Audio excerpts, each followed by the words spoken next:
Okay, so a rough outline for today's class will be, we'll start off by sort of layering on more and more complexity. We'll start off with a basic idea, which is a Markov process or a Markov chain, for those of you who might come across this before.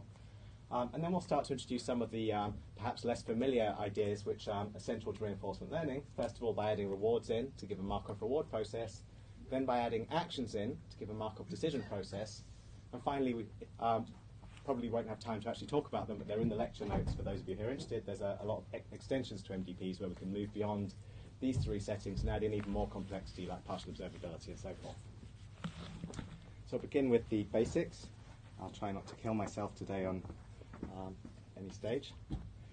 So the basic idea then is we're going to develop this formalism, the Markov decision process. And what we're trying to cover here is, if you remember in the last class, we talked about agents and environments. We have an agent, that's our algorithm, and that's the brain that we're trying to build, and it's interacting with some world. This might be the real world for a robot, it might be the trading environment for a trading agent, the factory floor for a factory, or whatever. And this environment, we want some description of that environment such that we can understand it, start to apply some tools to it, and really understand what it means to do reinforcement learning in that setting. And that's going to be the MDP. And in this case, what we're going to start with is the nice case, where the environment is fully observable. So we're told the state. So this is the case where we see everything that there is to know about that environment. All the relevant information is presented to our agent. Nothing is hidden away. And one way to think of this is that the current state that is given to the agent, it sort of completely characterizes this process. So the way in which the environment unfolds depends on some state, and we're told that state. We know that state. It's fully observed. And the nice thing about this formalism is that really almost all reinforcement learning problems can be formalized in some way as a Markov decision process. So if we think about even some of these less familiar cases, for those of you who've come across them, these are things which people might not first of all think of as Markov decision processes, but the problem of optimal control, where you've got, say, some differential dynamics describing some fluid, and you want to find the optimal way to make your octopus swim through this fluid. How do we actually deal with that? Well, there's an extension to MDPs that's actually a continuous Markov decision process with continuous actions. And optimal control actually really deals with that case. Again, partially observable problems, not only can we think of MDPs to give us some intuition into them, but actually any partially observed problem can be completely converted into an MDP. So it's not the case that these things fall outside of the framework of MDPs. They are MDPs. They really are MDPs. And if you understand the basics, you can solve all of these problems in principle. Some of the simplest cases, which we'll deal with in a later class when we talk about the exploration-exploitation dilemma in reinforcement learning, are what's known as bandits. This is a very common formalism that's used a lot at the moment, where you get just a set of actions, you get to take an action, you get some reward for that action, and that's the end of your task. So this is like the task we talked about last week, where you present an advert to the user on the internet, and that advert either gets clicked on or it doesn't, and you want to be clicked on as much as possible. And actually, this is just a Markov decision process with only one state. So again, it's a special case of MDPs. If we can solve MDPs, we can solve all of these different cases. So it's really fundamental. So what's the central idea to an MDP? Well, we've already seen this in the last class, but it's such an important concept, I'm just going to flash up this slide again, which is the Markov property. And again, the Markov property, the central idea which we're trying to understand here is this idea that you have some state, this random variable S. This is characterizing where we are in our environment. And if it has the Markov property, then this basically tells us that the future is independent of the past given the present. In other words, what happens next in our environment depends only on our previous state and not on all the things which came before that. Okay, so the state completely characterizes everything which we need to know. It captures all the relevant information from the history. And once you know this thing, you can essentially, if you have ST, what this tells us is you can throw away everything which came before. So the set of Markov processes, or the set of states that have this property, it's the set of environments in which everything which we know about the system can be described by this single state at the current time, and we don't need to retain everything that we've ever seen. Okay. So one way to understand this is that for any problem with the Markov property, for any Markov process, if you start in some state S and you've got some successor state S prime, then you can actually define the probability that you'll transition from one of those states to the next state. So remember that this state which we were in characterizes everything about what will happen next. So that must mean that there's some well-defined transition probability that tells me that if I was in this state before, there's some probability, given that I was in that state, that I will transition to some next state. There's some probability that, if my robot is here and I give it a little push, then it will, fall over to here or maybe put a foot forward. All of these things are completely characterized by the state it was in before. Okay? And so this gives us our state transition probabilities. So it's the probability that if I'm in S, I transition to S prime, and that gives us the probability that this random next state will be this particular instantiation of the state S prime, given that the previous state we were in, our current state at time t was this S. Now, once we have this idea of the transition probability matrix, we can form this into a complete matrix that tells us essentially each row of this matrix tells us what would happen for each state that I was in. So if I start in state 1, this tells me the probability that I'll end up in state 1 here, state 2 here, state 3 here, all the way up to n states here. So each row of this completely characterizes the transitions from one possible starting place in this Markov process. So this single matrix now gives me the complete structure to this Markov problem. It tells me from any state how likely am I to end up in any other state. And so you can imagine now that we can follow this through multiple steps and keep sampling from this transition probabilities, and that will give us some draws from this Markov process. So let's try and understand that a little bit more. So now just formally, a Markov process is basically a random process, a process that we're sort of sampling from iteratively. So that basically, our definition for this is going to be it's a sequence of random states. So a sequence of random states, S1, S2, going on in time, that has the Markov property. That's the definition of a Markov process. It's just a sequence of states with a Markov property. And so all it requires to define this thing is a state space, S, this is the set of states which we can be in, and our transition probabilities that characterize how we transition from one state to the next. Okay? And now this fully defines the dynamics of this whole system. There's some evolution of our robot through this system, or of our trading agent through its environment, or of our chess-playing agent through the rules of the game. All of these things can be defined. No actions yet, no rewards yet, but the dynamics can be fully defined by a state space and a transition probability matrix. Okay, that's the Markov process. So I think it always helps to make these things concrete. So let's try and make this concrete for you guys. So this is my cartoon illustration of what I imagine it's like to be sitting in my lectures. And so we're just going to imagine there's only 3 classes you have to sit through. If you get through all 3 classes, then da-da, you managed to pass the class. If only it was that easy, but anyway. But the problem is that there's all these distractions along the way. So you start off in the first class, and there's a 50% probability you'll make it through to the next class. There's also a 50% probability that you guys will open up your laptops, start looking at Facebook. Now, if you look at Facebook, we all know that once you're in Facebook, it's a little bit addictive. So there's probably about a 0.9 probability that you'll just kind of self-transition and keep looking at Facebook again, and then maybe after you iterate around this thing for a few times, there's a 0.1 probability that you'll actually drop out of this Facebook and get back to the class and listen to the rest of the class, at which point you might make it to the second class. Unfortunately, maybe we're talking about something really tedious like Markov processes, and then you feel a bit sleepy, and so there's maybe a 20% probability you fall asleep, but there's maybe an 80% probability you make it through to the final class, at which point maybe you think, yeah, I'm doing really well, and you get a bit excited and go off to the pub.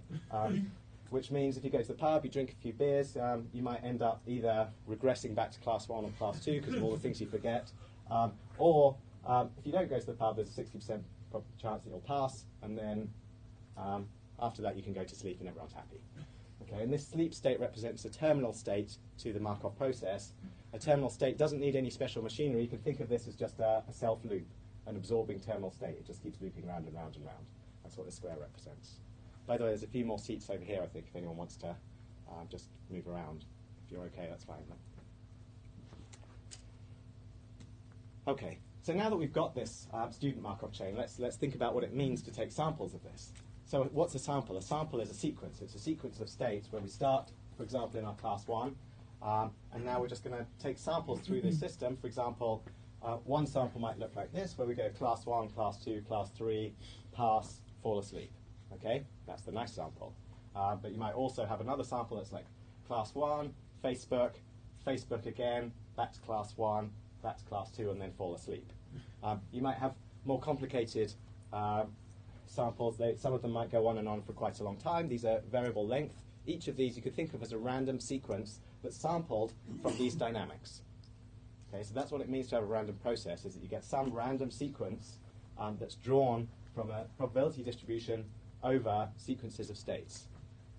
And the fact that it has the Markov property means that it can be described by one of these diagrams, if you like. It can be described by saying from any state there's some probability of transitioning to any other state.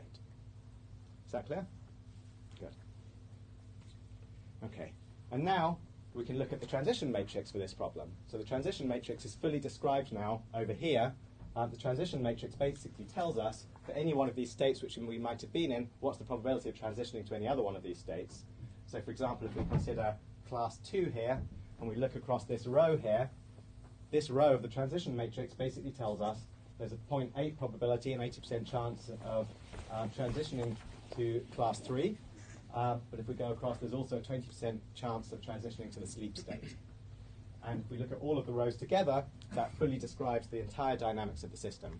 And once we have this matrix, we're able to sample repeatedly from this matrix and get our samples of these sequence of states after this Markov process. Okay. Question? So these things will only work if the probability is going to stay constant at each state. How do you make it such that if you were to, say, go to Facebook, then you have a reducing probability each time you... Okay. So the question is, how do we deal with modifications to these probabilities over time? So there's two answers to that. One answer is that you can have a non-stationary Markov process. Later we'll have MDP, so non-stationary MDP. In that case, what you can do is use the same kind of algorithms we use for the stationary case, but incrementally adjust your solution algorithm to just kind of track the best solution you found so far. The other answer is to say, well, the fact that you've got non-stationary dynamics just makes it a more complicated Markov process. That there's some, so you're imagining that there's probabilities that depend on how long you've been in this state and so forth. So now you can augment this state. You can have a more complicated Markov process that has like a counter that tells you how long you've been in this Facebook state. And now you've basically got lots of different states depending on whether you've been in Facebook once or twice or 3 times. And you can have an infinite set of these. You can have a continuous set of these. All of these things are possible, but they don't change the fundamental structure from this being a Markov process. Cool. And this is just a particular simple instantiation where we can see everything on one page. But don't let that mislead you into thinking that Markov processes are necessarily small or simple. We can solve very, very complex Markov processes. In the rest of the course, we'll see how to solve MDPs. Sometimes, some of them have 10 to the 170 states, will be one of the examples we'll do later. So these could be very large and complex beasts with a lot of structure to them. Okay, so far we haven't really talked about reinforcement learning at all. There's no rewards, there's no action. So let's start to put in some of that machinery now. And the first and perhaps most important step is to add rewards. And so one way to think of this is we're now going to create what's called a Markov reward process, which you could think of as like a Markov process with value judgments. So there's some value judgment saying how good it is to be in some particular, there's some value judgment saying how much reward will I have accumulated across some particular sequence that we sampled from this Markov process. So all we're going to do to add into our Markov process is we're going to add in 2 things. So we had our state space S and our transition dynamics P. Now what we're going to add in is some rewards, a reward function R, and a discount factor gamma. And let's just talk about what those are and make sure we understand them. So the reward function, first of all, this is something which tells us if we start in any state S, if we're in some state, how much reward do we get from that state only? This is just the immediate reward. How much reward do I get from that state at that moment? And what we care about is maximizing the accumulated sum of these rewards. That's what we care about in reinforcement learning. So for the Markov reward process, we're going to start summing these things together over time. But R, for now, it just tells us for one step. At that moment, if we're at time t in state S, at time t plus 1, we will get this reward. It just tells us what will happen next. Okay. So if we go back to our student Markov reward process, what we're going to do is we're just going to add in some value judgments now. And I'm just going to tell you that, maybe you don't enjoy sitting in the class, so let's call that -2 for each class. -2 reward here, -2. But if you pass at the end of the class, you get this big juicy bonus of +10. Okay. Facebook, maybe you get like -1 per step as your brain gets drained of any sanity that you used to have before you went onto Facebook, and going to the pub, maybe the beer tastes good and you get +1. Okay, these are obviously subjective value judgments we're arbitrarily throwing into this. And then what we care about is the total rewards that we're going to get across a whole chain here. We don't just care about how much reward you get for being in one class. We care about the fact that, maybe you get -2 here, but if you follow through an entire sequence, you might get -2 plus -2 plus -2 plus 10. And that's your overall reward that you get for that sequence, that sample of the Markov reward process. And so what we talk about is this quantity called the return. So we call it the return G. That's kind of, you can think of as the goal. The goal of reinforcement learning is to maximize the return. So G sort of stands for goal here. And the goal here, the return, is the reward summed over all of the time steps infinitely into the future. And the way that we control this return and make it finite is by using a discount factor. So we basically say we're going to discount by a factor of gamma at each time step going into the future. So we're going to get a reward, an immediate reward of rt plus 1 here, but then we're going to get gamma, say, 0.9 times the reward at time step t plus 2, plus gamma squared, 0.9 squared times the reward at t plus 3, and so on, all the way to infinity. Okay, and that's going to be our goal. Our goal is to maximize the sum of all of these rewards. Yeah, question? Why is there no expectation here? There's no expectation here. That's a good question. Why is there no expectation here? There's no expectation here because we're just talking about a random sample at the moment. So G is random. G is just one sample from our Markov reward process of the rewards that we get going through that sequence. Later, in a couple of slides, we'll introduce the expectation, which is what we actually care about. So this discount factor then has to be something between 0 and 1. And it tells us, if you like, the present value of future rewards. It tells you how much I care now about rewards I'll get in the future. So it kind of tells me that if I'm at time step 10, and I know I'm going to get a reward at time step 20, then I should discount that an additional 10 times. It's 10 time steps into the future, so we're going to discount 10 more times. So this thing has to be between 0 and 1, and 0 kind of means maximally short-sighted. Like if you have a discount factor of 0, you basically zero out anything beyond your current time step, and you only look at that first reward. And if you have a discount factor of 1, that's maximally far-sighted, where you care about all rewards going infinitely far into the future, and you just assume that your Markov process has the property that eventually these things will all be finite, that you'll get 0, like in our absorbing terminal state, you just get 0, 0, 0 at the end. Okay, so specifically the value of receiving reward R, k plus 1 time steps later, is gamma to the kr. We'll just keep discounting again and again. Does the discount factor apply outside of problems with, like, financial problems? Okay, well, I'm going to have a slide on this. So. Okay.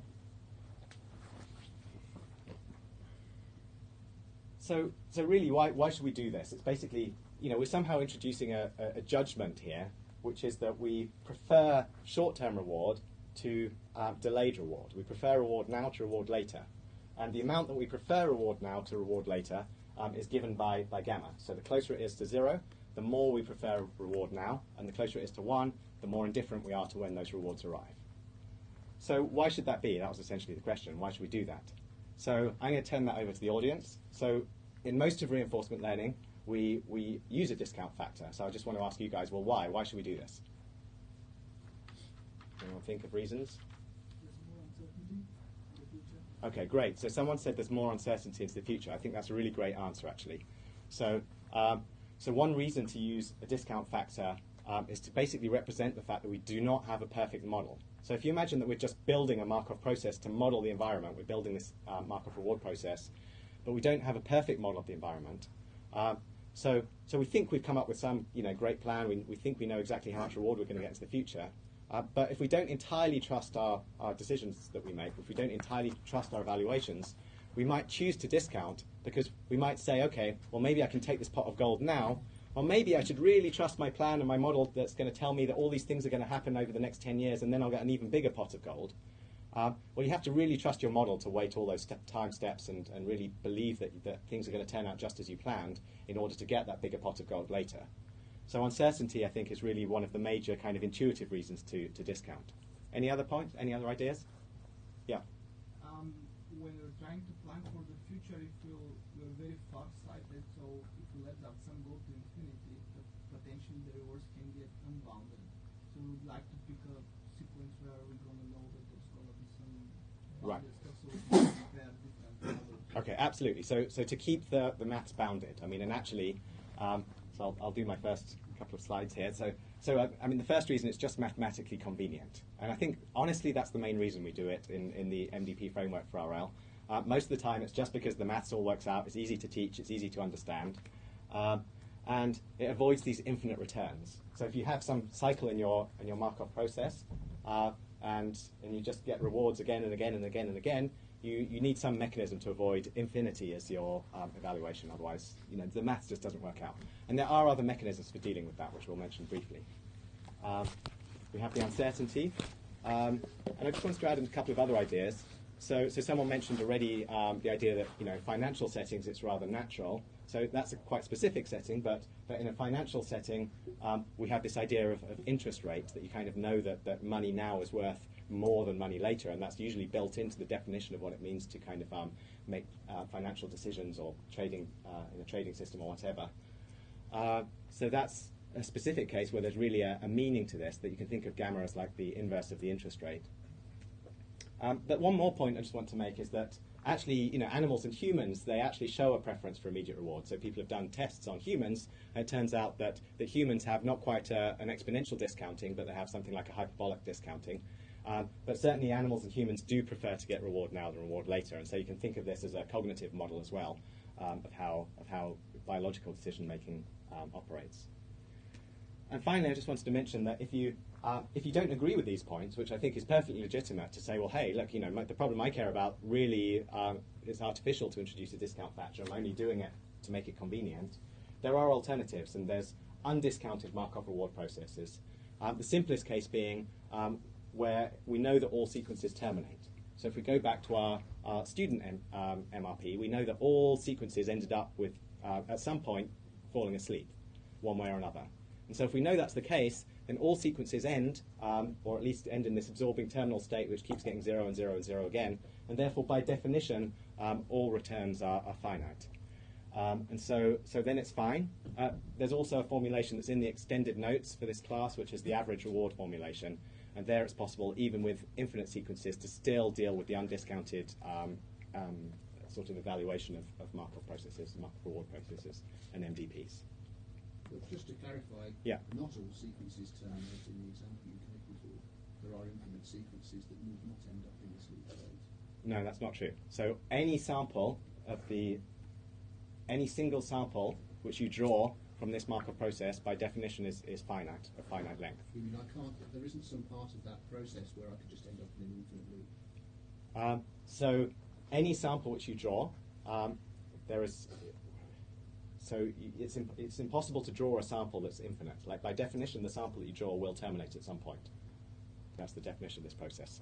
And so even though the decision process itself contains infinite loops, any single sample that you draw will be a finite length and will terminate. And the only question is at what step it will terminate.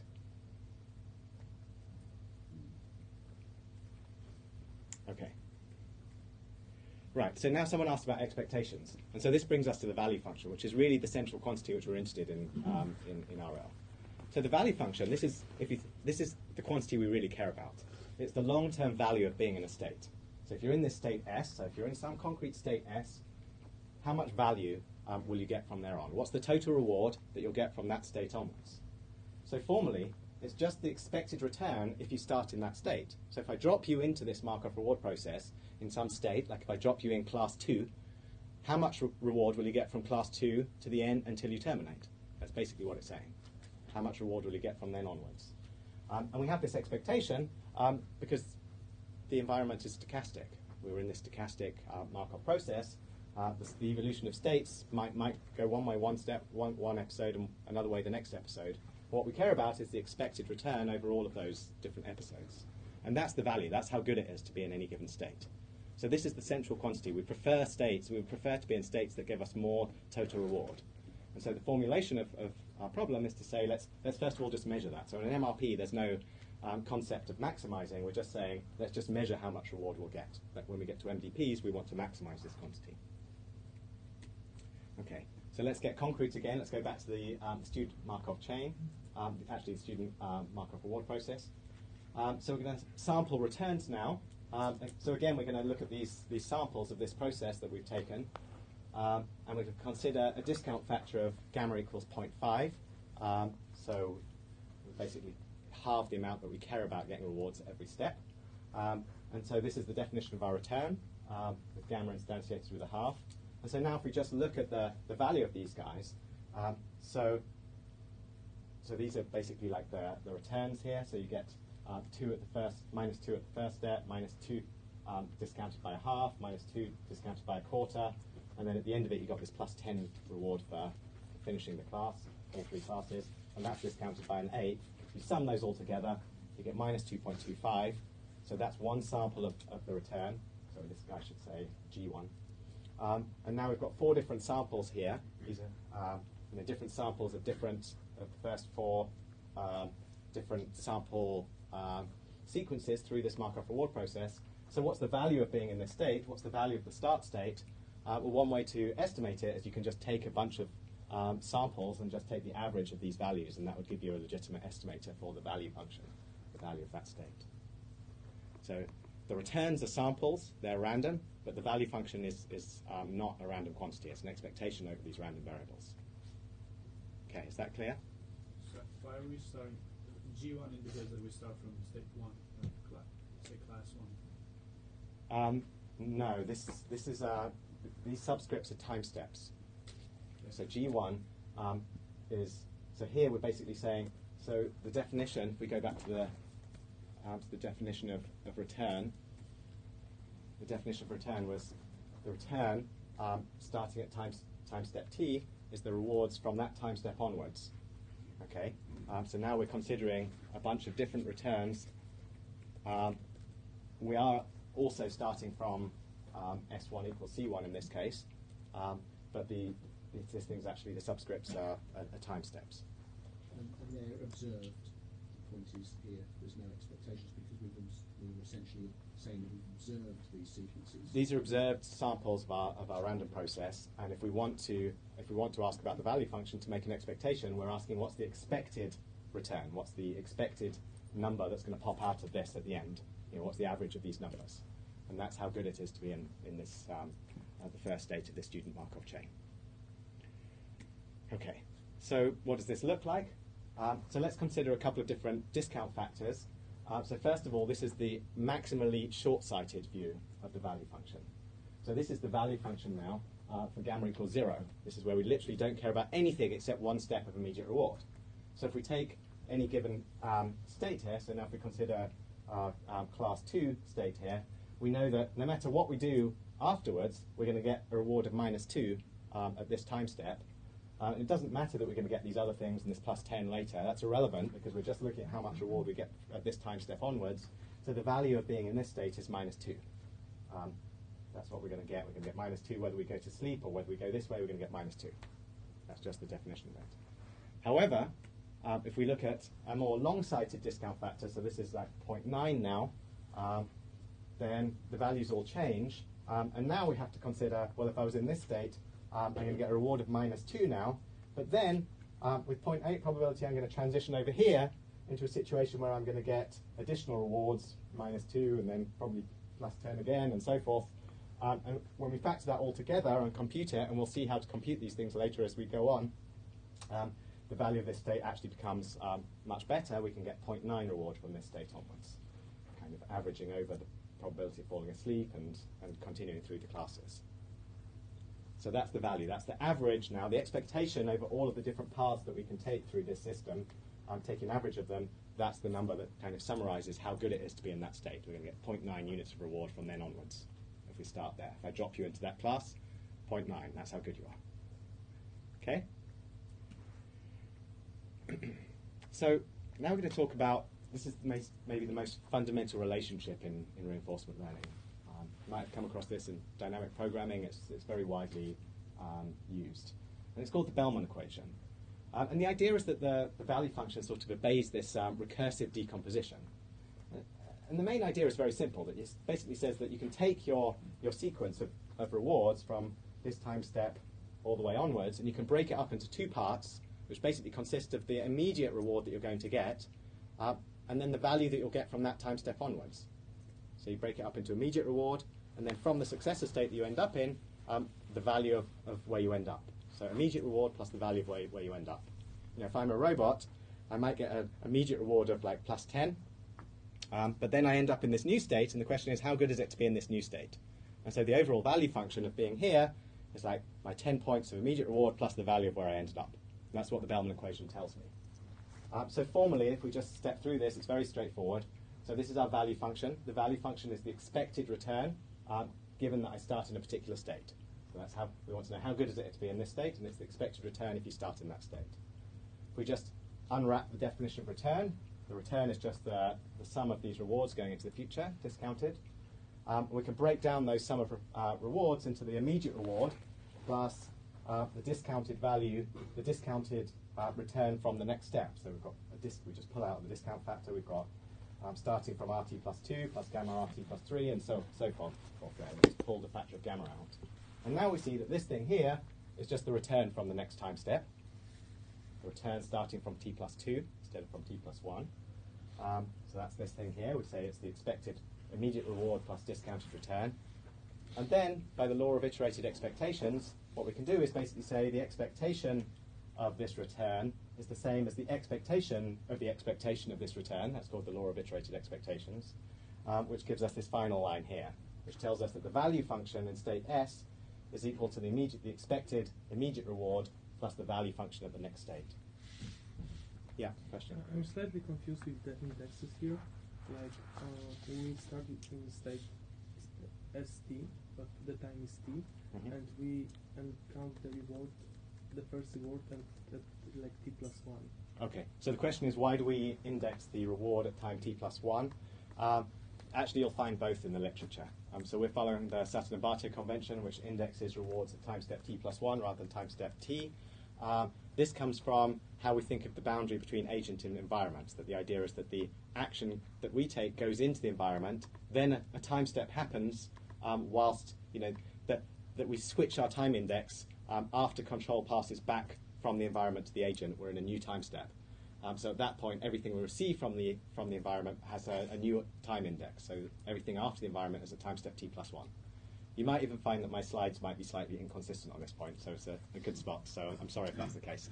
Yeah. Actually, if we define it that way, when gamma is equals 0, the actual values of the state won't be the immediate reward, but will be the probability of like if you go to the slide where gamma is equals 0, the actual values of the states are going to be different because there, I think. No, that's not true. It's just a difference. It's literally just re-indexing. So you can re-index everything with RT instead of RT plus 1. It's not going to change any of the math and any of the semantics. It's all the same. But So, in the previous slide, the reward with zero discounting was the reward in the state that I'm currently in. If you set gamma to 0 here, it looks like the reward for the state I'm currently in is the expected reward of the next state. It Which I think is exactly what. It just depends. No, it just depends on how we define RT. Like, where does that time step t refer to? So here, what we're saying is this is actually if we move into this state at time step t, then this figure now indicates that this reward is what happens at time step t plus 1. That's all. That we move into this state and then we get this reward no matter what we do. The indexing of the R of the rewards and the states is sort of. So it's just a convention. It's just a convention. So don't confuse yourselves. It's just a convention. Stick to the very intuitive idea that you move into a state, you get some reward, everything is good. Okay. Okay. So let's just try and understand this Bellman equation a little bit more. So the Bellman equation. So this is our Bellman equation. The value function now is equal to the expected immediate reward plus discounted value at the next state. So value now, take a step, see what the value is in the state I end up. And that's just like a tautological definition. If we've got our value function correct, it must obey this identity. That's what it means to have a value function. Okay, if we don't obey this identity, we haven't found the value function yet. So one way to understand this is by using what we call these backup diagrams here. So these backup diagrams, this is basically showing us, you can think of this as like a one-step look-ahead search. So we start in this state S, and we can look ahead one step, if you like. So this state S leads to a value function of V of S. If we go down to S prime here or here, we're going to have a value function that's V of the successor state. Okay, and we're going to get some immediate reward along the way. So this diagram is just kind of showing us that we can think of this as a one-step look-ahead tree, where you start in this state, you look ahead one step, you integrate over the probability of each of these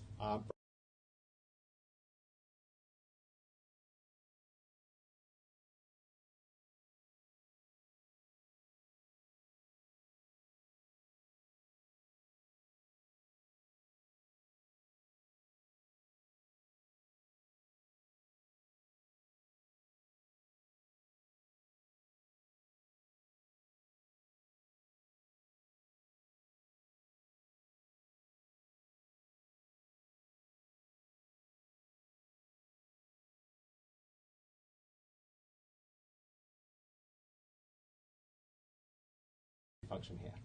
Okay, so it's a one-step look ahead with like this averaging, where we kind of go ahead one step, we average all the possible outcomes together, and that gives us the value function at this step.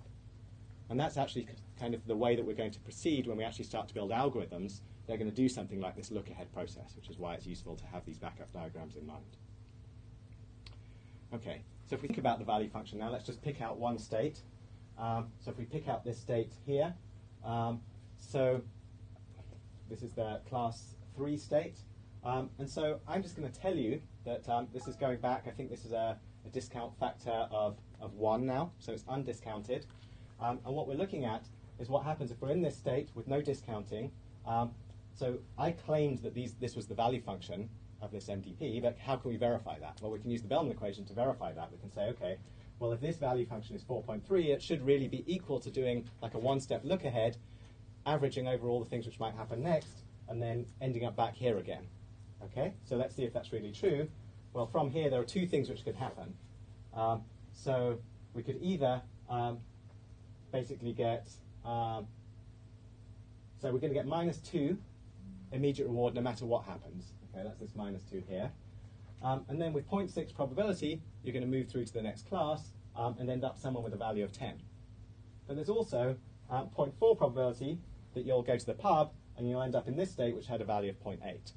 Okay, so if we sum those things together, we get -2 plus 0.6 times 10 plus 0.4 times 0.8, which to numerical precision is 4.3.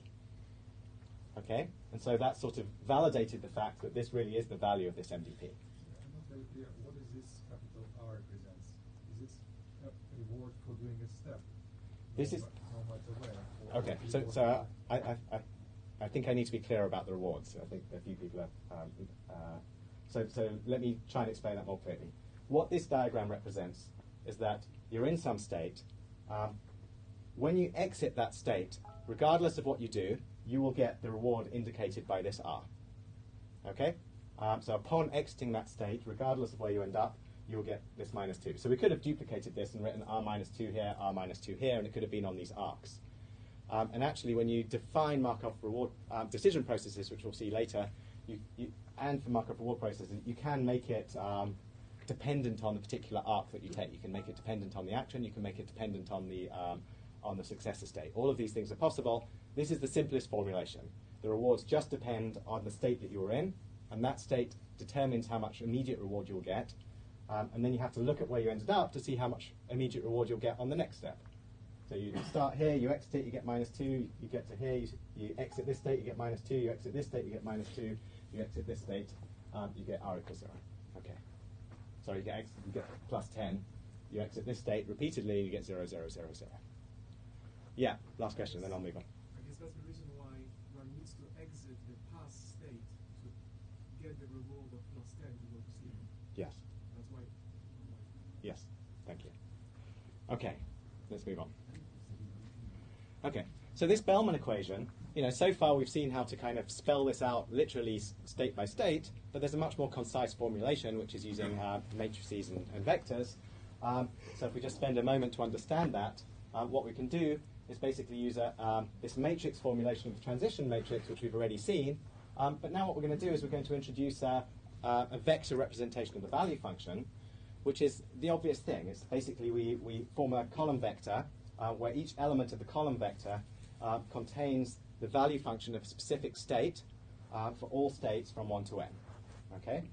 And so now we can write out our Bellman equation very concisely. It's just that the value function that you start with, this column vector here, is equal to And we're going to do the same thing with the reward function as well. We're going to write out the reward function with one element per state. This tells us how much reward you'll get from exiting state 1, all the way down to how much reward you'll get from exiting state n, so forth.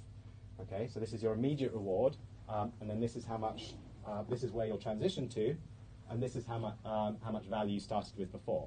Okay, so it's basically telling us that in one sweep we can just look at this thing. We can say the value of this state is equal to the immediate reward plus the transition matrix. So these are all the places we might transition to, and then this is the value of where we end up. Okay, this is the value of, after I take this step, I might end up in this state, I might end up in this state, I might end up in this state. And each row of this thing is going to be dot producted with these values. So there's some probability if I'm in this state that I end up in each of these successive states, and then we take the dot product of that with all of the values of where we end up, and that's going to give us this first entry here. So it gives us, literally, it's a way of writing out the entire Bellman equation in one very concise form. Okay, yeah, question? Transition matrix, should that be Pn1? Yes, that should be Pn1, thank you, from the bottom left. Okay, so the Bellman equation is a linear equation. As a result, it can be solved directly. It's one of the nice things about linear equations. This is not going to be true once we move to the more complex case with Markov decision processes. It's a nice property of just evaluating the rewards, but once we want to maximize rewards, it gets harder. But at this stage, at least, we can solve this directly. Assuming that our matrix is small enough to invert, what we can do is just write out our linear equation now. All we're going to do is collect together the v terms here. So we've got, if you like, identity times v here, and gamma p times v here. So we collect those together on this side, I minus gamma p, v equals r, and then we just invert this matrix. Okay? And this is the solution to the MDP. The computational complexity of inverting this matrix is n cubed for n states. So this is not typically a practical solution method for large Markov processes. So what we'll start to look at in subsequent lectures is efficient ways to solve these problems. In particular, this is just going to be a building block. All of the things we've seen so far are just building blocks towards what we really care about, which is making decisions. And so this is just going to be a building block. We need to be able to efficiently figure out what's the value of being in this state. We can't always do this. But it is nice to know that in small Markov reward processes we can just invert this thing and it gives us some intuition into what's going on. So later we'll talk about, next lecture in fact, next class is dynamic programming. That's a very well-known class of methods for basically doing this more efficiently. Then we'll talk about Monte Carlo evaluation and temporal difference learning. That's like, the next couple of lectures are basically doing exactly that. Right. So that was sort of the elementary building blocks leading up to this point, which is the MDP. This is the thing which we actually use in reinforcement learning. And so I guess I should pause. Any questions so far? I guess we've been doing them as we go, so. Right. So the MDP, we're basically going to add in one more piece of complexity now, which is actions. So far there's been nothing for us to do. I just told you get plonked down in your student Markov reward process, and you just randomly sample these transitions and get spat out at the other end. You didn't get any. You didn't have any agency. You weren't able to take actions and make decisions. So let's now change that. Let's introduce decisions. So what we're going to do now is basically take our Markov reward process, which was a state space, transition matrix, reward function, and discount factor. We're going to add in one more component, which is the action space. So A is now a finite set of actions. In the extensions to the class, you'll see how this can be made continuous or infinite. But for now, we'll consider the simplest case. This is a discrete set of actions, finite size. And so now what we're going to do is say the transition probability matrix now depends on which action we take. So where you end up is now going to depend on the action that you take. If you move to the left, the probability that you end up in all these different states is going to be different if you choose to move to the right. The wind might blow you different ways in each case, but you have some agency over where you're going to end up. So the way we think of this is that there's just one, in the discrete case, there's like one separate matrix of transition probabilities for each action that you might take. And now we've got this reward function. The reward function, again, may depend on the action. It may also not depend on the action. That's But in general, this thing can depend on the action.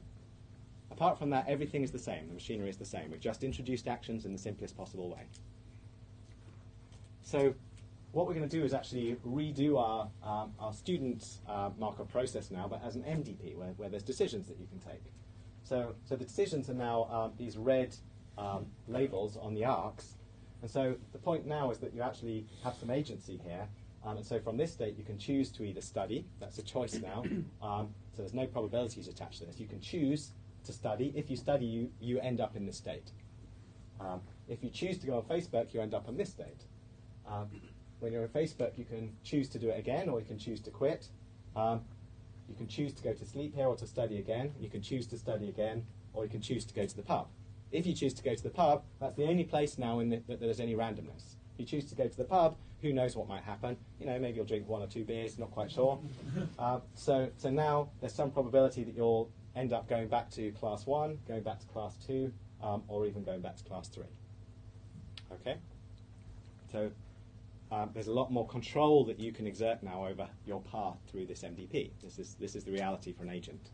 And the goal is, the game that we're playing now, is to try and find the best path through your decision-making process that maximizes the sum of rewards that you get. That's the game that you play in an MDP. Okay. So to do that, the first thing we need to talk about is formalizing what it means to make decisions and to take decisions. And to do that, we define something called the policy. So the policy is basically, we can talk about stochastic policies today, and these policies are distributions over actions given states. So in other words, if you're in some state S, this distribution basically gives you the mapping. It says, like, if I'm in this state, map from that state to some probability of going left and some probability of going right. So this is the thing that tells me if I'm in class 1, I am going to choose to go to class 2 with probability 0.9 and to go onto Facebook with probability 0.1. This is something under the agent's control. It's something we decide, and it's just a stochastic transition matrix. And it's useful to make it stochastic because that allows us to do things like exploration. So we'll make use of that later in the course. So once you have a policy, it completely defines how that agent will behave. And in an MDP, the policies depend just on the current state. That was the Markov property. Doesn't depend on the history. And as a result, we consider what we call stationary policies. We don't consider so all of the policies the same no matter what time step we're in the MDP. We just have the same policy at each time step. And the only thing that this depends on is the state that we're in, not the time step at which it happened. And that's sufficient to behave optimally because by definition we have the Markov property and this state S fully characterizes everything that will happen next. Yeah, question? How comes there is no rewards variable here at all? I mean, surely if you want to maximize rewards, you shall take the one that's in the concept. The question was, why are there no rewards in this equation? And that's because the state S fully characterizes your future rewards. So in a Markov reward process or Markov decision process, the Markov property means that S fully characterizes the evolution from this state onwards in the process. And so what you're looking for is the policy which, given the state you're in, you want to pick actions that will get you the most future reward. And so all you need to look at is what state am I in and what action should I take next. And we're trying to pick those actions in the way, given that state, that will get us the most future reward. So the rewards are in the future. We don't care about how many rewards we've got in the past. Those rewards are gone now. They've been consumed. All we care about is how much reward we can get from now into the future. So we don't actually care, when we try to maximize this thing, we don't care if we've already achieved 1 million reward or minus 1 million reward. That's irrelevant. What we want to do is maximize the reward from now onwards. That's the way we're going to behave optimally. Our definition of state, information-wise, includes all the information about the expected future rewards, right? Yes. Yes. Exactly. Okay. So one important thing to note about the connection between Markov decision processes and Markov reward processes is that we can always recover an MRP or a Markov process from our decision process. So just to understand that, we can think about basically the sample of states that we draw. Like if we have some policy that helps us pick actions, we're just going to draw this sequence of states. And the sequence of states that we draw when we follow our particular process is actually a Markov chain. It's a Markov process itself. No matter what policy we choose, that policy defines some Markov chain that actually defines our dynamics, the way that we're going to move through and evolve through this system. And if we look at the sequence of states and rewards that we receive as we pass through, like once we fix the policy, if you fix the policy and look just at the sequence of states and rewards that you see as you go through this MDP, that sequence is a Markov reward process. And the way to understand that is that we're going to define basically transition dynamics and a reward function which just average over our policy. So we're just going to average over all the things which happen under our policy. We're going to average over, so we're going to define the transition dynamics to be the average of the transition dynamics for all of the things that we might do. So if we're going to go left with probability 0.5 and right with probability 0.5, I'm just going to take 0.5 times the dynamics, or the probability of going to all the states from here, plus 0.5 times the probability of all the states that I'm going to end up in over here, sum those together, and those average dynamics define some Markov reward process.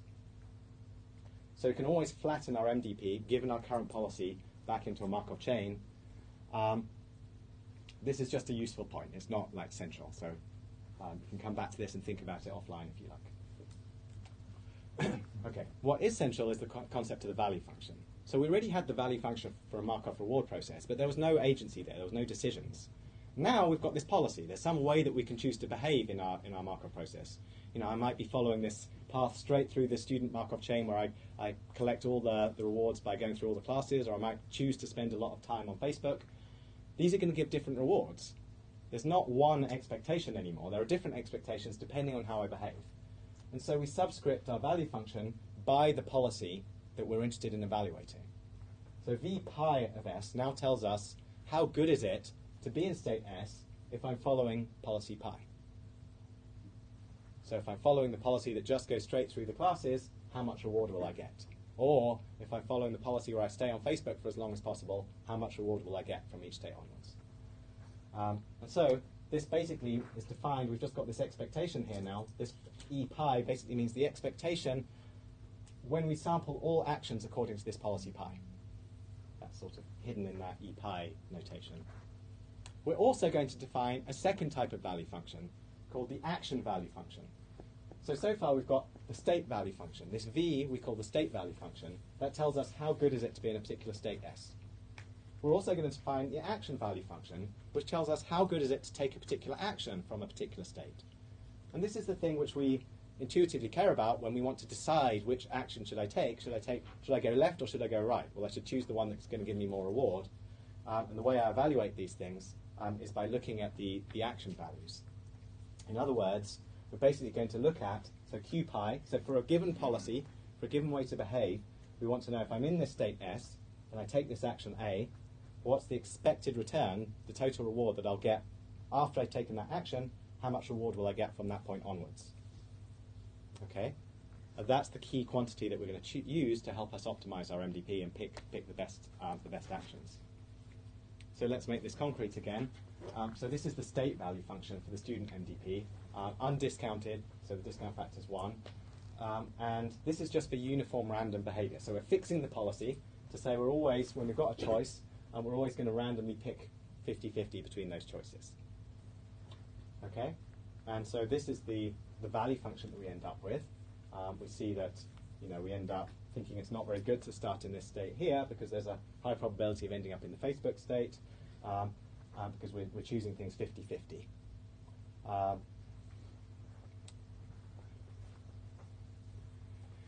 Now what we can define is another Bellman equation. So the Bellman equation, we saw this in the Markov reward process. Now we're going to define a Bellman equation for these value functions in the MDP case. So again, we can use the same idea, that the value function can be decomposed into an immediate reward plus the discounted value at the next state. So again, there's this idea that wherever you are, you take one step and you get your immediate reward for that step, and then you look at the value of where you end up, and the sum of those things together tells you how good it was to be in your original state. That's still true in an MDP. Now what we're saying is that you start in this state, and we know that we're following policy pi, but the value of being in this state is still the immediate reward that you get, plus the value of your successor state if you know that you're going to follow policy pi from there onwards. So we just look at what happened for one state for one step of following a policy, and then we ask how much more reward will I get following that policy. And we sum those things together. That gives us the Bellman equation. We can do the same thing with the action value function, with these Q values. And this basically tells us now, if I'm in one state and I take an action from there, then I'll get some immediate reward for that action, for that specific action. And then I'll look at where I end up, and I can ask, well, what's the action value of the state that I end up in under the action that I would pick from that point onwards? Okay? So let's look at these kind of pictorially and try and understand them with these sort of look-ahead search diagrams. So the way to understand this is, first of all, to understand how V and Q relate to each other. So if you're in a state value function here, really what it's saying is that we're going to average over, basically we're going to average over the actions that we might take. So there's some probability that we'll take this action here. These black dots represent actions and these open circles represent states now. So we're in some state here. We might take this action here. We might take this action here. The probabilities of these things are defined by our policy. So this is like the probability I'll go left, the probability I'll go right. And for each of those actions we might take, there's a Q value. There's an action value telling us how good it is to take that action from that state. And so what we're doing is we're doing like a one-step look ahead, saying the state value, how good it is to be in this state. We just look ahead one step, look at the action values, average them together, and that tells us the value of being in that state at the top there. Now let's do the converse, understand the opposite step. So what happens if we start off taking some action? So now the root of this tree is a state, and we're considering a specific action that we take from that state. So that's this black circle here. So this is like saying, you know, I'm in this particular state here, and I'm asking the question, how good is it to go right from that state? Okay, and how good it is, we now have to average over the dynamics of our MVP. The environment might blow me over here. The environment might blow me over here. So after I've gone right, I might get blown to all these different situations. And we want to ask, for each of these situations I might get blown to, how good is it? What's the value of being in that situation under my current following my policy after that point? We average over all these things using the probabilities of our transition dynamics. We average them together, and that gives us the action value function at the root here. Okay? So V is telling us how good is it to be in a particular state. Q is telling us how good is it to take a particular action from a given state. State value function, action value function. We can put these together now. So this is basically just stitching together the two figures from the last two slides. And now what we'll see is we get like a recursion that helps us understand V in terms of itself. And this is how we end up solving Markov decision processes. So at the root of the tree now, we've got the value function for a particular state. It tells us how good is it to be in this state. And the way we're going to understand that is by doing a two-step look ahead. So we can look ahead, we can consider all the actions we might take next. Go left, go right. We can consider all the things that the environment might do to us. It might blow me over, it might keep me standing up. It might blow me over, it might keep me standing up. There are all the things the environment might do. And then for each of those things the environment might do, there's some successor state that we'll end up in. We want to know, well, how good is it to be in that state and carry on with my usual policy? How much reward will I get if I carry on from that point? Now, if we average these things all together, we're basically averaging in two ways. Now we're averaging over our policy. We're weighting each of these arcs by the probability that our policy will select left or right. We're averaging each of these arcs by the transition probabilities that will end up getting blown in one direction or another. We average it all together, and that gives us the value of being in the root of this diagram here. It tells us how good is it to be in a particular state. So this is the Bellman equation. You can do exactly the same thing for action values. There's a recursive relationship. You can look at this offline. I don't want to sort of belabor the point. But it's just stitching the diagram together the other way around, and we end up with exactly the same idea, that starting from a particular state in action, we can now look ahead two steps, consider where the wind might blow us first now, and then consider, from the state the wind might blow us to, which action might I take next? I might choose to go left, or I might choose to go right, and now we average over this thing again. We look at the value of that particular action, the Q value, average these things all together, and it tells us something about the Q value of this start action here. So the Q value relates to the Q values at the next step in this slide, and in the previous slide, the state values here relate to the state values at the next step. So you get these two recursive relationships explaining how the value function relates to itself at the next step. But in all of these cases, if you just look beneath the math, it's a very simple idea which says the value function at the current time step is equal to the immediate reward plus the value function of where you end up. That's all these things are saying, just with different ways of putting together the maths. Okay, so let's do that for one example in our student MDP, and then we'll move on a little bit. So here's our student MDP again. We're going to consider just one state, this red state here, so the class 3 state.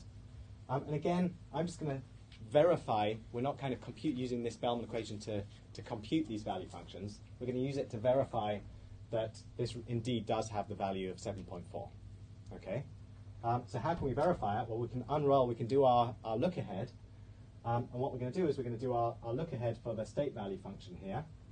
So we're saying the state value function of 7.4 is equal to all the things which we might do from there. So what are the things we might do from there? Well, we might study. Remember, we're doing things 50-50 with for now, with 50% chance we choose to study and 50% chance we go to the pub. So under that policy, where we do everything 50-50,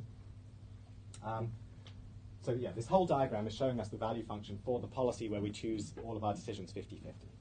And under that policy, we start in this state. There's a 0.5 chance we'll take this arc and get plus 10 reward. That's this part here.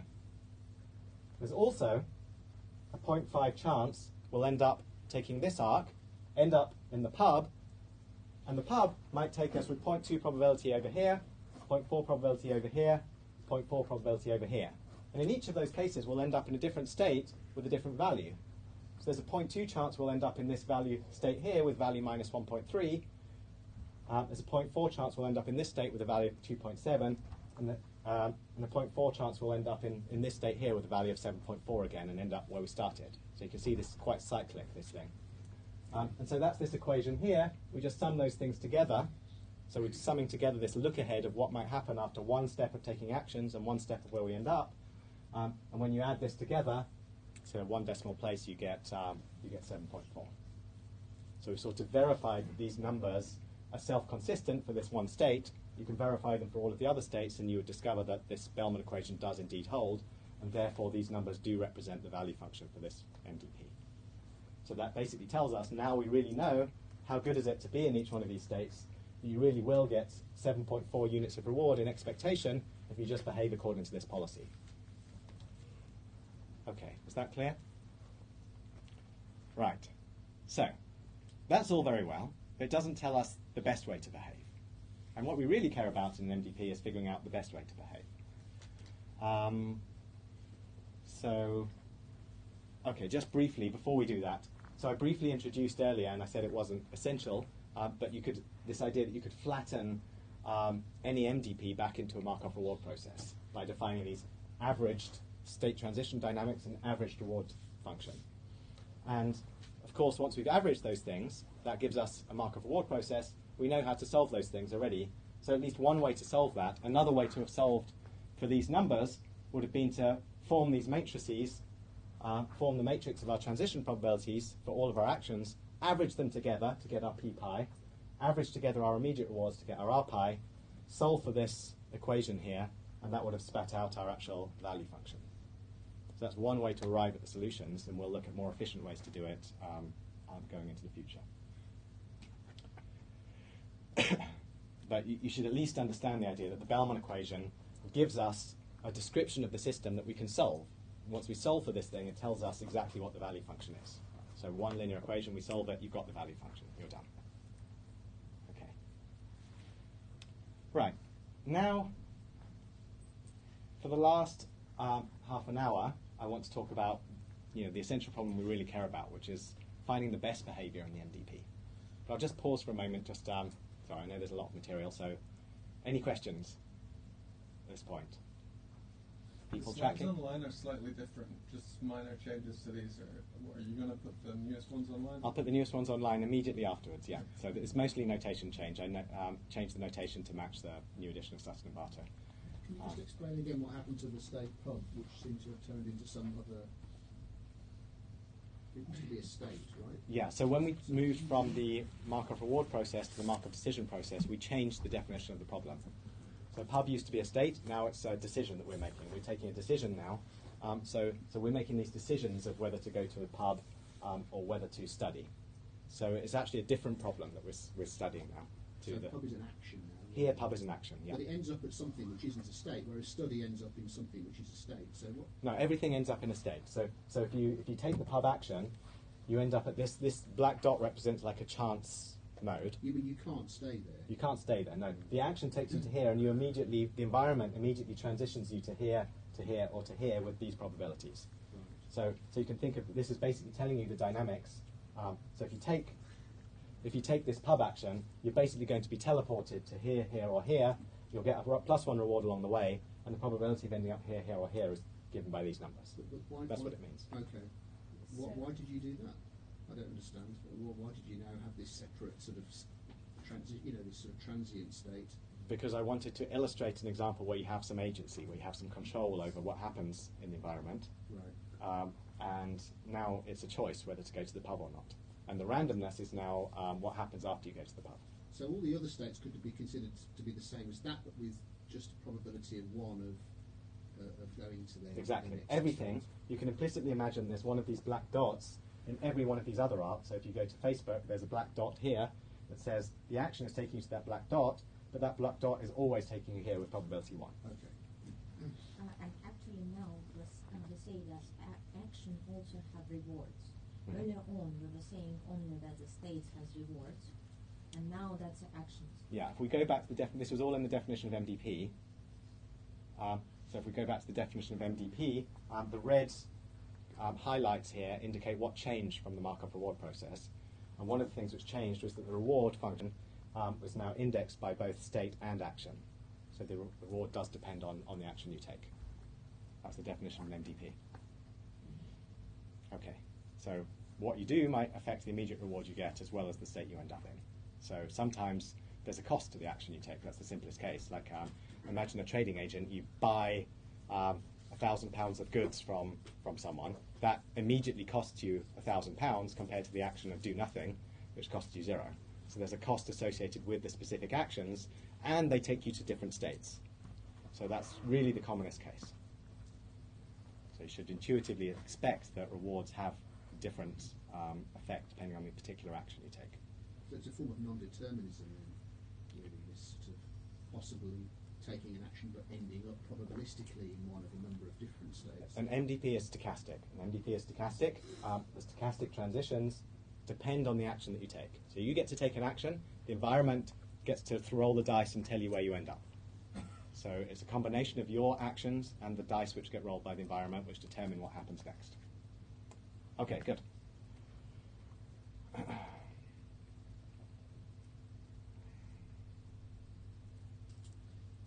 were we? Okay, so now let's talk about how to find the best possible solution to the MDP. So what we really want, we don't really care about how much reward we'll get following this crazy 50-50 policy in the student Markov chain. What we care about is finding the best path through the system. In general, you want to find the optimal way to solve your problem. And so let's define what that really means now. And so we're going to start with value functions. We're basically going to say this V star, the optimal state value function, V star, is the maximum value function over all policies. Okay? So what we're saying is there's all kinds of different policies we could follow in our Markov chain, and what we care about is the best of those. We care about understanding what's the maximum possible amount of reward that you can extract from this system. There's all these different ways you can traverse this system. Each of your different policies is going to lead to a different evolution. Stochastic evolution, we care about which of those is going to lead to the most reward in expectation. That's V star tells you not what the best policy was, but what's the maximum possible reward you can extract from the system. Similarly, the optimal action value function, Q star, tells you the maximum amount of reward you can extract starting in state S and taking action A. So given that you actually commit to a particular action, what's the most possible reward you can get from that point onwards? So you start in some state, you know that you're going to take left, but what's the maximal possible reward you can get after you've moved left? And what's really important about this guy here is that if you know Q star, then you're basically done. If you want to know the optimal way to behave in your MDP, what would you do? Well, if someone told you the maximum possible amount of reward you could get over all policies, given every action that you might take. So this is basically telling you, under all different ways you could behave, if you go left, you might get 70 units of reward. But under all different policies, if you go right, you can get 80 units of reward. Well, what do you do? Which way do you go? You go right. You get 80 units of reward rather than 70 units of reward. So this immediately tells you the right action to take. If you have Q star, you're done. You can kind of declare victory. You've got the quantities necessary to behave optimally within your MDP. So we could say informally that an MDP is solved when we know this optimal value function. So solving an MDP, you can think of as finding Q star. So let's just look at that. What is the optimal value function here? So again, we're going to look at the undiscounted case, just to keep the numbers simple. And in this case, it should be fairly intuitive. You can kind of even work this out, just by eyeballing it, that if you're in this state here, should you go to the pub? Should you study? Well, if you study, you're going to get this plus 10 big juicy reward and go to sleep. So that turns out to be the optimal value. We'll see more formally how to derive that in a minute. If we go back up to one state here, we can either go to sleep and get a reward of 0 along the way, or we can study and end up in this nice juicy state with a value of 10 and get minus 2 along the way. So the value of being here is 8. If we back up one state again, we can see the value of being in this state is 6, because after a reward of minus 2, we'll end up in this state with 8. So that's the optimal value that you can actually get. This is V star in this MDP. It tells you how good it is to be in each of these states. And that tells you the most possible juice you can extract from this MDP. It doesn't yet tell you how to behave in it. To do that, there's two things you can do. Well, what we do is we basically define our Q stars now. In order to figure out what's the best action to take, we look at our action value function. So the action value function is now labeling these arcs with what's the value of each arc. So it's saying what's the optimal value of each arc. And so we know, for example, the optimal value of this arc here, that's 10. You're just going to take this, you're going to get your plus 10 reward, you'll be done. So that's the value of this arc here. The value of this arc here, we know that you're going to basically get minus 2 for taking that arc, and you're going to end up in a state that's going to get you 10 units of reward. So the value of this arc is 8, the value of this arc is 0. So now we can actually be able to make decisions. We can choose what's the optimal decision to take from here. Well, clearly you'd pick 8 above 0, so you would choose to take this arc over here. Similarly, over here we didn't talk about the arc that goes down to the pub, and the value of this arc, and we'll see how to compute this in a minute, is actually 8.4. But once you've got this value, you can say, so this arc is basically averaging over all the things which might happen next, and looking at the value of 6, 8, and 10, and weighing them. And so now you can choose between, well, should I go into a state that gives me a reward of 10 units going onwards, or should I go to the pub, where I get this nice plus 1 reward now, and then still have a chance to get my 10? Well, you have to weigh them up, and it depends on the discount factor and all these other things. But in this case, we see that this arc has a value of 10, this arc has a value of 8.4, so fortunately it turns out I'm not recommending that you all go and drink beer and you stay and listen to the course. Yeah, question? There was a question earlier about infinite MDPs. You said it doesn't happen, but what happens then if you have a positive cycle? Say if pub was plus 100, would you keep going to the pub and studying for the rest of your life? Or? So I was talking about a Markov chain at that point. Okay, so if you've got, there are technical conditions under which reasonably defined Markov decision processes are guaranteed to terminate. Right. So if you want to find out more about that, there's a great book by Bert Sekas. He goes into all the technical conditions under which Markov decision processes are well defined. What we're going to talk about is largely the discounted case, because it's simpler. In the discounted case, you don't need to worry about any of that stuff. So if you do want to kind of remove discount factors and consider the case where you don't have discounting at all, then you need to consider what happens if you have infinite cycles and so forth. And there's two ways to deal with that. One of which is to look at all the technical conditions, make sure your MDP satisfies those technical conditions. The second case is basically to actually use the average reward version of reinforcement learning, which is in the extension to this class. I think if you have a large enough reward on a certain edge in a positive cycle, you would even with a certain gamma, for example, if pi was plus 1,000, Yes. yeah, even though you've got your gamma, you might still go around and Yeah, I should have added. So there were some technical conditions to my answer earlier, which were, with certain probability transitions. With the transition probabilities we had before, it wasn't possible to have infinite sequences. Of course, if you have a self cycle with probability 1, that does have an infinite cycle that can be drawn from that sample. So you have to have, if you want to deal with discounts of 1, there's machinery you need. Let's not worry about that. Things are much easier when we have discounting. Okay. What's the book name? Because he has a lot. Yeah, sorry. So it's in all his books, but so neurodynamic programming, it's there. But he has his new edition. Probably the best place to look is volume 2 of his new edition of his dynamic programming. Yes. Optimal control. Yes, and I think it's volume 2 that has this in. Okay, so we've talked about optimal value function. That doesn't.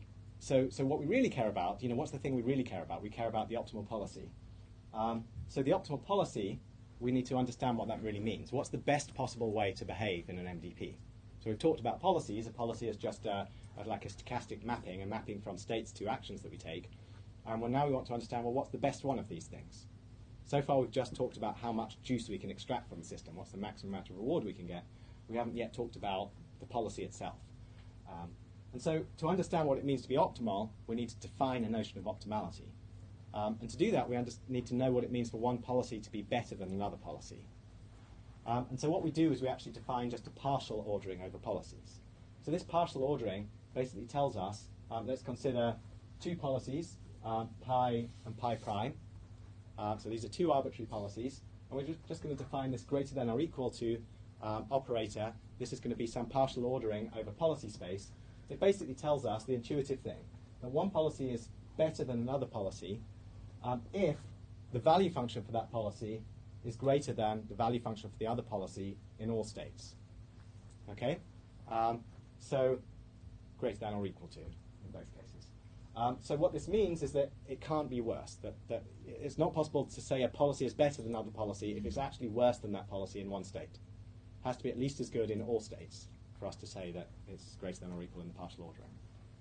Okay, and then there's this very important theorem, which you'll find in Patama and all the important texts on MDPs.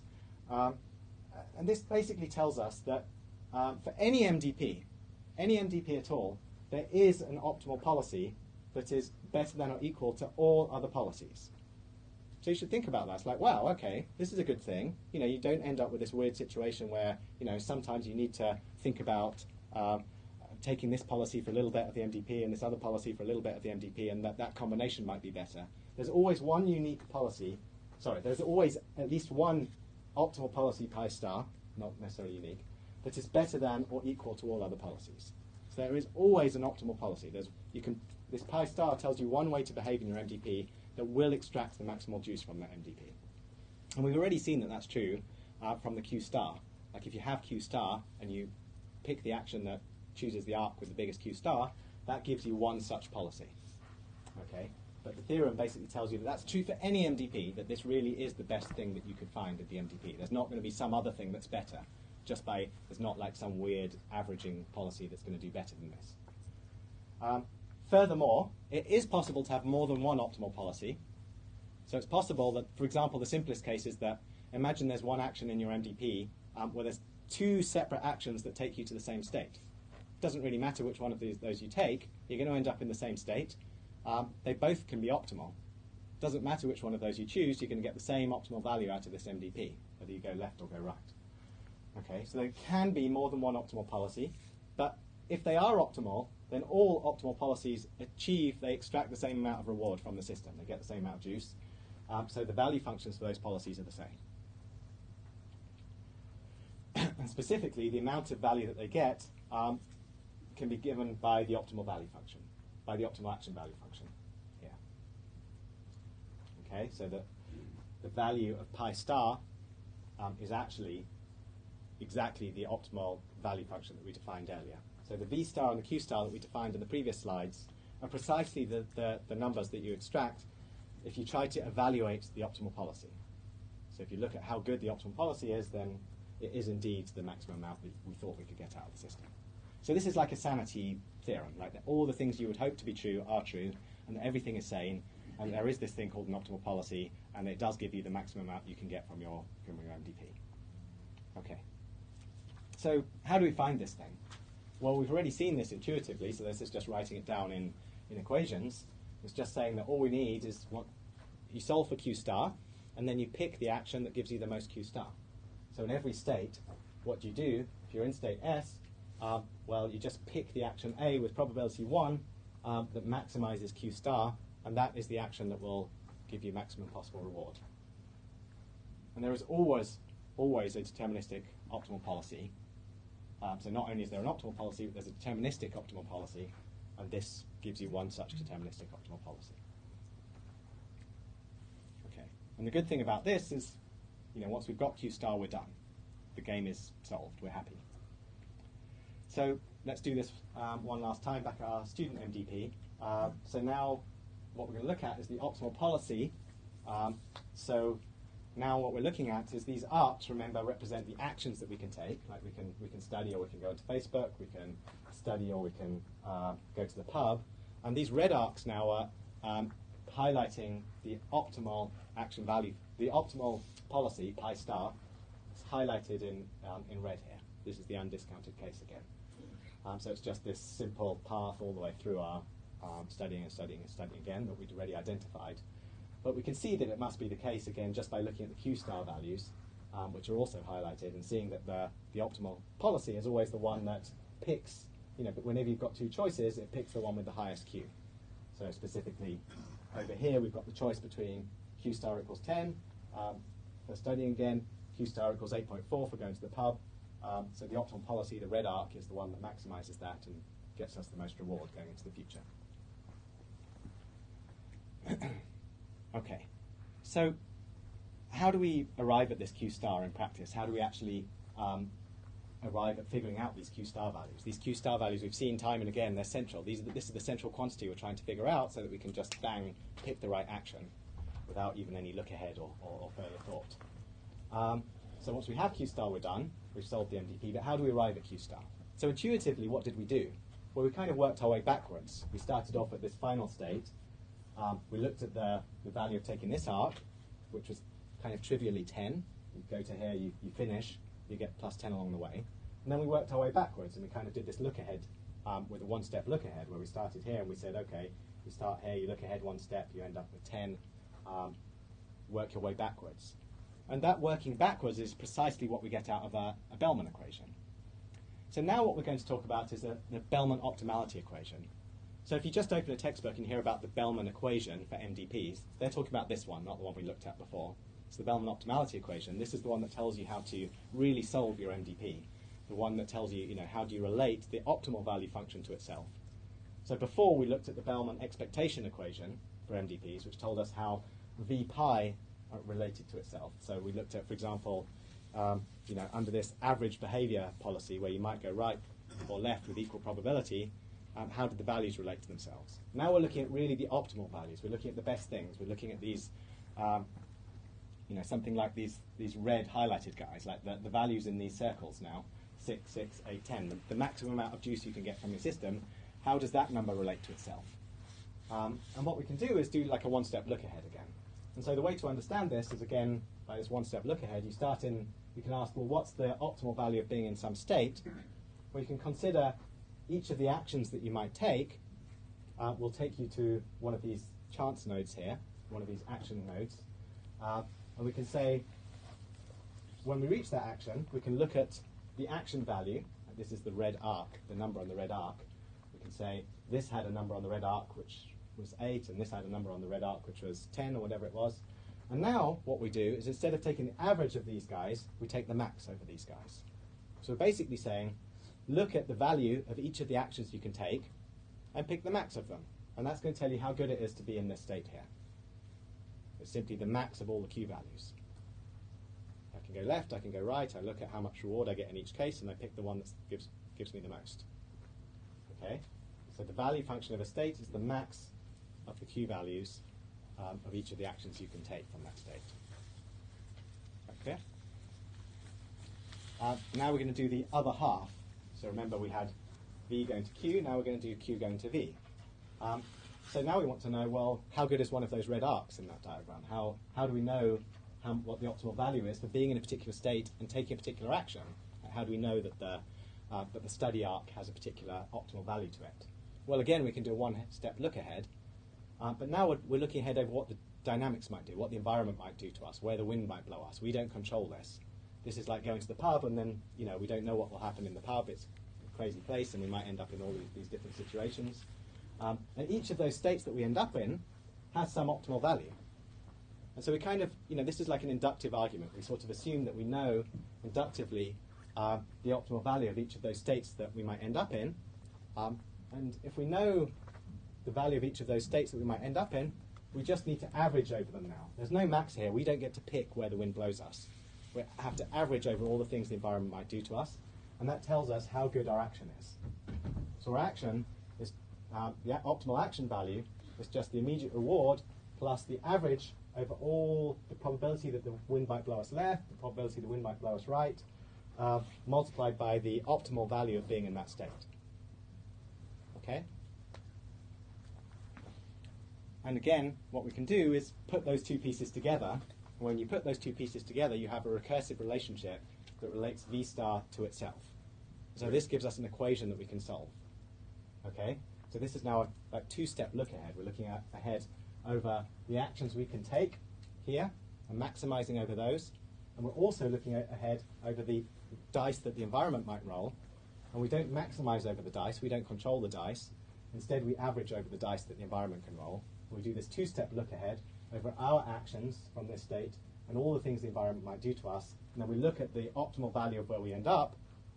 We back these things all the way up, and that tells us how good it is to be in this state here. So that's the Bellman optimality equation for V star. Okay. So finally, just before we give one last example, we can do the same thing, flipping the diagram around and starting with the action values. And this is to arrive at a recursive relationship between the Q star values and themselves. So this isn't really saying anything different to the previous slide. It's just like a reordering of the same idea. And the reordering tells us that if we start and we want to know how good is one of these arcs, like how good is it to be in a particular state and take a particular action, now we first of all consider where the wind will blow us. We average over the dice which the environment's rolling, and wherever the dice roll, we get to make a decision. So wherever the wind blows us, we get to decide, pick one action after that, and we get to maximize over the decisions we take.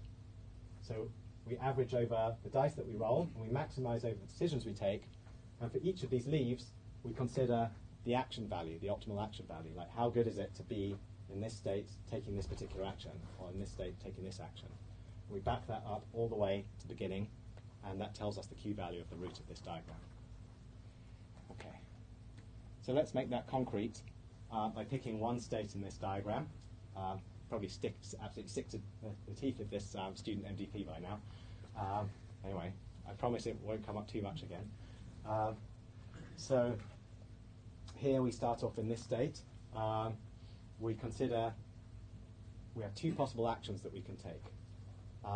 So this one's rather straightforward. There's no noise that in the environment. We're not considering any dice rolls. It's just like people said before. Implicitly, there's like the environment always rolls the same way and takes us here. If we take this action, the environment always rolls the dice the same way to take us here. So we're just looking ahead one step by saying that the value of this state, 6, so this is V star of this state, 6, is equal to the max over all the things we can do here of the value function of where we end up. So we know that inductively, if we assume that these other values are correct, then we assume that this has an optimal value of 6, this has an optimal value of 8, and so if we maximize over all the things we can do, we see that oh yeah, there's a -2 along the way as well, that's why minus doesn't work. So you can either get -1 followed by ending up in a state with 6, so this has a value of 5. If we take this arc, so Q star of this arc is 5, or this way, we get -2 from our 8, and we get 6 So we choose to go this way, and our value function is 6. Okay. So how do we solve this in practice? So previously we saw that we had these Bellman equations with expectations that we could just solve by doing a matrix inversion. So that's very appealing for those of you who like MATLAB and these nice tools where you can just type in your matrix, type in your vector representing the rewards, and bam, do your matrix inversion, you're done. Unfortunately, that doesn't work for optimizing the Bellman optimality equation because we have these nonlinear equations now. We've got a max in addition to our expectation, and we want to solve for this equation that relates V star to itself or Q star to itself with a max over these expectations. So in general, there's no closed form to this thing, and we have to be smarter. And how do we be smarter? Well, using iterative solution methods, of which the best known examples are value iteration, policy iteration, which we'll talk about in the next class. These are dynamic programming methods for iteratively solving these recursive equations. And Q-learning, which we'll talk about in a subsequent lecture. The matrix solution itself is implicitly iterative underneath. You don't get away from doing any sort of iterative calculations. I mean, to solve that matrix equation, it's still an order n cubed problem where you'll have to iterate in some sense to get the solution. Well, I mean, there's computation required to solve the matrix, and there's steps to that computation, but it's not. So by an iterative solution method, we mean something more like where you have an equation which you iteratively apply. At each step, you apply the next step of that update. So you start with some estimate, you update your estimate towards a new estimate, and so forth. Now, of course, there are iterative approaches to matrix inversion, like the Sherman-Morrison trick, which can be applied to reinforcement learning as well. And so there are cases where the matrix inversion can be reduced in complexity from n cubed to n squared. Those are special cases, and so I'm talking about the general approach here. So yes and no. Okay, so we're just about out of time. I think I want to really just take questions and make sure people are following rather than going into the extensions in any great detail. So this is a great time if you feel that something was unclear, and now's your chance to ask. Otherwise, I'm just going to assume that all the notes were incredibly perfectly clear and everyone understood everything, which I'm very confident is not true. Yes, please. So if you have an imperfect model or have missing information, how would that translate to your diagram of the MDP? Would you have missing nodes, or would you have a uniform distribution where you should have a different one for the environment dice with? Okay, so it's a great question. So the question is, in reality, the MDP is just a model. We're trying to model some real phenomenon out in the world, some real environment. How do we represent the fact that our model is imperfect? We're actually going to have a class on where we'll talk about model-based reinforcement learning. If there's time, I'll talk about some of the approaches to uncertainty. So some of the classical approaches to uncertainty include explicitly representing the uncertainty in the MDP. So you could be Bayesian, for example, have some posterior estimate of what the MDP dynamics are, and then solve not just for one single MDP, but for a whole distribution over MDPs, and find the policy that's optimal with respect to all of them. That's computationally very difficult. Another approach is to actually factor in the uncertainty in your representation of what's going on in the world into your MDP itself. So you'll say you're in a state where not only am I in a state where my robot's here, but I'm in a state where my robot's here and I think that the world has these dynamics, or I'm in a state where the robot's here and I've seen these observations so far which implicitly tell me something about the uncertainty of what's going on in the MDP. So that can be much more tractable. You don't necessarily need to explicitly reason about all the uncertainty in the environment, but it's maybe a little less intuitive to understand the form of the uncertainty. The uncertainty isn't made explicit. And then maybe the only other thing to say, which we already touched on, is that sometimes it's sufficient to just say, well, accept that that our model is imperfect, and use a discount factor to capture the fact that we've got some uncertainty. You can also make the discount factor variable to represent the fact that you're more uncertain in some states than others. So you don't have to have 0.9 everywhere. You could have 0.9 in one state, 0.99 in another state, representing how bad your model is in that situation. So it's a very active research area. I think it's a great question. Yeah. So everything you've shown us today seems to sort of geared towards like maximizing reward. Mm-hmm. But is there anything implicit in there that would also like have a consideration of risk? So like if you might be interested in maximizing your reward at a future time and choosing that policy, but there might be some chance that choosing that policy, that there's also an increased risk. Okay, so the question is, everything's just talking about maximizing reward and expectations of those reward without explicitly considering risk or variance of those returns. So I think the correct answer to that is to say that you can always transform any MDP with no risk into, so if there's some amount that you care about your risk, like let's say that there's a cost that depends on the variance of your returns, there is another MDP which has a different reward function that already factors in the variance of those rewards into the actual reward that you see at the end of your trajectory. So that can be implicit in this model you've shown us today, basically. So there is a transformation of any risk-sensitive MDP into another MDP. However, that transformation can be quite complex. So you might need to remember all the things that you've seen so far, and it can be a more complicated MDP that you end up having to solve. So that's the first answer. The second answer is to say that a bunch of people do specifically consider risk-sensitive MDPs, where you don't just consider expectations, but you consider what's the variance of those rewards at the end of the day. So there's a bunch of work out there, and I'm happy to give you pointers to that if you're interested. Any other questions?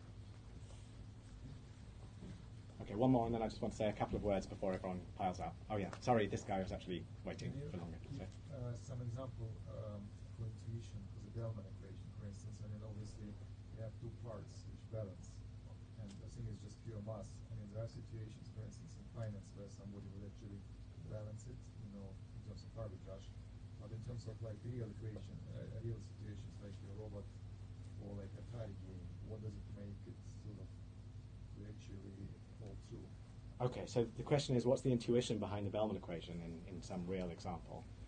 So if we take the Atari game as an example, so the Bellman optimality equation, let's focus on that one. That's the crux of where we got to. The Q star or V star is telling you, what's the maximum amount of score you can get. You're in this screen here. What's the maximum score you can get from this screen here? And the intuition is that all you need to do to get that maximum score, this is called the principle of optimality. So the principle of optimality tells you that the way to get the maximum score is to behave optimally for one step and then to behave optimally for the remainder of your trajectory. Okay? If you behave optimally for the remainder of your trajectory, that's the value function from the state that you end up in. And so now all you need to do is to figure out, well, how do I behave optimally for one step?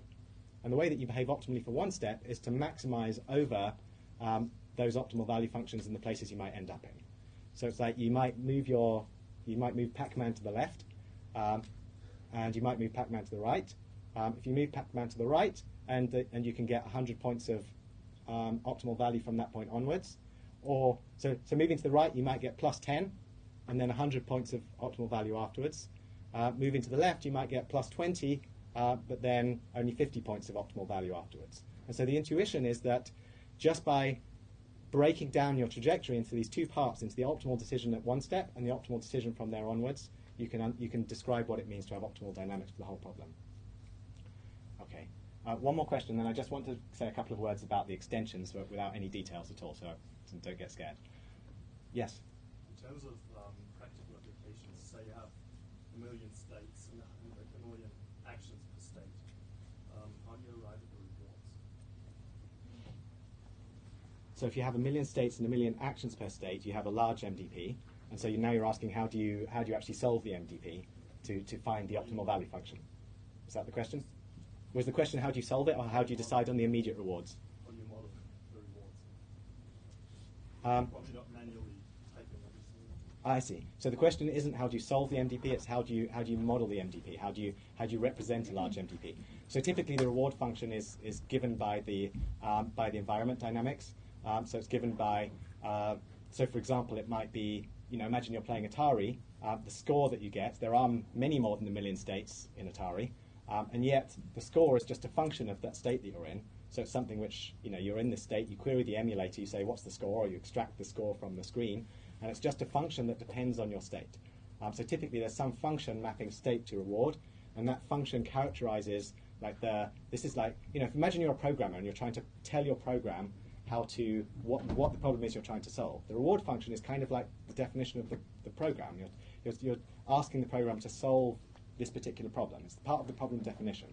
So the reward is just a function it's part of the environment. It's part of the thing describing how the environment state gets mapped into reward. So in any reasonable problem, you'll see that there's a way to transform this and describe the reward, normally quite conveniently. There's a big open question, which is how do you best model the reward in the way that actually leads to intuitively what we as humans think of as the best solution. Okay, very briefly, I just wanted to put up this slide just to highlight that there are some additional slides, extensions to MDPs. This is not examinable material. I do not expect you guys to go off and revise stuff which I haven't told you about. And in general, for these classes, I'll try to make it very clear what's non-examinable material. And if we run out of time at any point, don't panic. You won't suddenly find a question that crop up in the exam which we didn't cover. But the extensions are on the slides, just there as additional material. In particular, telling you how to deal with infinite MDPs, continuous MDPs, partially observable MDPs, undiscounted average reward MDPs. These are the major extensions to the MDP framework.